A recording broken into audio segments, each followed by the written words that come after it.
নমস্কার, আশা করি সবাই খুব ভালো আছেন। আর ফ্যামিলির নতুন আরেকটি ব্লগে আপনাদের সবাইকে জানাই অনেক স্বাগত। যাব আমি রুইকে স্কুল থেকে আনতে। স্কুল থেকে এনে আবার একটা প্রজেক্ট নিয়ে বসতে হবে জানেন। আজকে সকালেই মেসেজটা ঢুকলো, নতুন একটা প্রজেক্টের মেসেজ। কালকেই সেটা আবার জমা দিতে হবে। কি কাণ্ড বলুন দেখি, একদিনের মধ্যে সব কাজকর্ম সেরে এই প্রজেক্ট নিয়ে পড়াশোনা সব নিয়ে এরকমভাবে পসিবল? কিছু করার নেই, স্কুল থেকে যখন মেসেজ এসছে সেটা তো জমা দিতেই হবে। তাই সব মেটেরিয়ালগুলো জমা করে রাখলাম আমি, যা যা লাগবে। আর রুবি স্কুল থেকে আসলে পর যা যা ওকে দিয়ে করানো করবো, দুজনে মিলে তারপরে প্রজেক্টটা করতে বসবো। আর আপনাদেরও কিন্তু রাখবো সাথে, আপনারাও থাকবেন। আর আমাকে অবশ্যই করে জানাবেন তো কেমন হলো প্রজেক্টটা, কারণ একটু প্রজেক্টের সম্পর্কে জানতে পারলে বেশ ভালো লাগে, যে ভালো হলো কি মন্দ হলো একটু জানাবেন। ঠিক আছে, আবার দেখা হবে যখন প্রজেক্টটা করতে বসবো, তখন আবার সবার সাথে দেখা হবে। মামা, আজকে ডিমে অমলেট করব না পোচ করব, কি খাবে?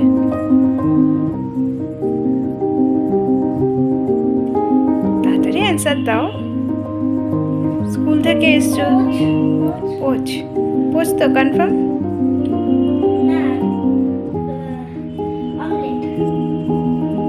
Decide one, any one. তাড়াতাড়ি তাড়াতাড়ি তাড়াতাড়ি।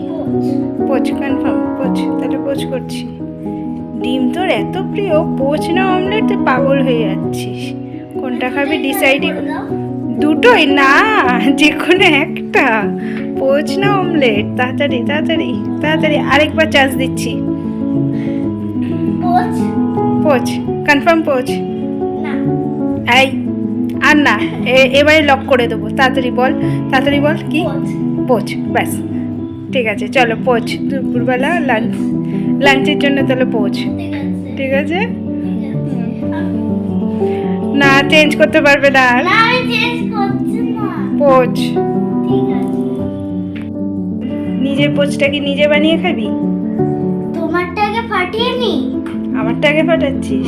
আচ্ছা, তাড়াতাড়ি তাড়াতাড়ি তাড়াতাড়ি, অনেক বেলা হয়ে। দেখ, ওই জন্যই বললাম করিস না। দেখেছিস কি ব্লান্ডারটা করলি? দেখ কি কাজটা বাড়ালি তুই আমার। গন্ধ হয়ে থাকবে হাতে, বন্ধ হয়ে থাকবে। ছি ছি ছি ছি ছি, যা ডাস্টবিনে ফেল, ডাস্টবিনে ফেল, হাত ধো। এই যে লাঞ্চ হয়ে গেছে, এখন রুহিকে নিয়ে বসলাম ও স্কুলে প্রজেক্টটা করতে। ওকে বললাম তুই আগে 6টা পেজের মধ্যে ট্রি ড্র করে দে, আমি কেটে দিয়েছি। এবারে ও নিয়ে বসেছে ওটাকে, ট্রিগুলোকে কালার করতে।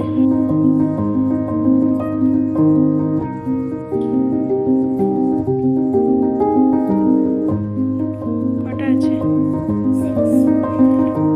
6টা ট্রিতে কালার করা হয়ে গেছে। এবারে মাঝখান থেকে ওটাকে ভাঁজ করে ফেভিকল দিয়ে সব কটাকে একসাথে জোড়া লাগিয়ে দেবো। আর লাস্টেরটার ক্ষেত্রে লাগাবো পুরো সবগুলো একসাথে, যাতে স্টিক হয়ে ওটা দাঁড়াতে পারে, তার মতো করে পুরোটার সাথে জোড়া করে একটা ট্রির মতো শেপ দিয়ে দাঁড় করিয়ে দেবো।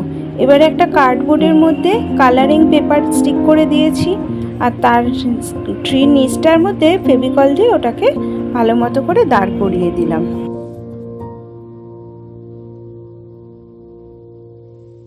ব্যাস, ফেভিকলটাও শুকিয়ে গেছে আর ট্রিটাও বেশ সুন্দর দাঁড়িয়ে গেছে। দেখুন কোনো সমস্যাই হলো না। আর আমি কি করলাম, একটু গ্রিন চার্ট পেপার দিয়ে একটু গ্রাস ড্র করে ওটা একটু কাটিং করে নিচে একটু কভার করে দিলাম, যাতে ওটা একটু ভরাট লাগে, দেখতে একটু সুন্দর লাগে। কারণ নাহলে খুব খালি খালি লাগছিলো, একেবারেই ভালো লাগছিল না। আর রুহিকে বললাম তুই একটু ক্লে দিয়ে কয়েকটা ফ্লাওয়ার আর একটু লিফ করে দে তো, ও আবার এগুলো করতে খুব ভালোবাসে। তারপরে আমি কি করলাম, কয়েকটা লিফ গ্রিন পেপারে কেটে তার মধ্যে কোন স্টেটে নমস্তেকে কি বলে, কোন স্টেটে কিভাবে বলে, সেগুলো কেটে ওটার মধ্যে স্টিক করে দিলাম। দেখুন তো কেমন হয়েছে, দেখতে ভালো লাগছে। হয়ে গেল প্রজেক্ট। এবারে তো ডিনারে কিছু খেতে হবে, তার জন্য বানিয়ে নিলাম চিকেন স্টু। কড়াইতে একটু বাটার দিলাম আর দিয়ে দিলাম ভেজিটেবলসগুলো, দিয়ে একটু আদা বাটা আর রসুন বাটা দিয়ে ভেজিটেবলসগুলো ভালো মতো করে একটু নাড়াচাড়া করে নিলাম।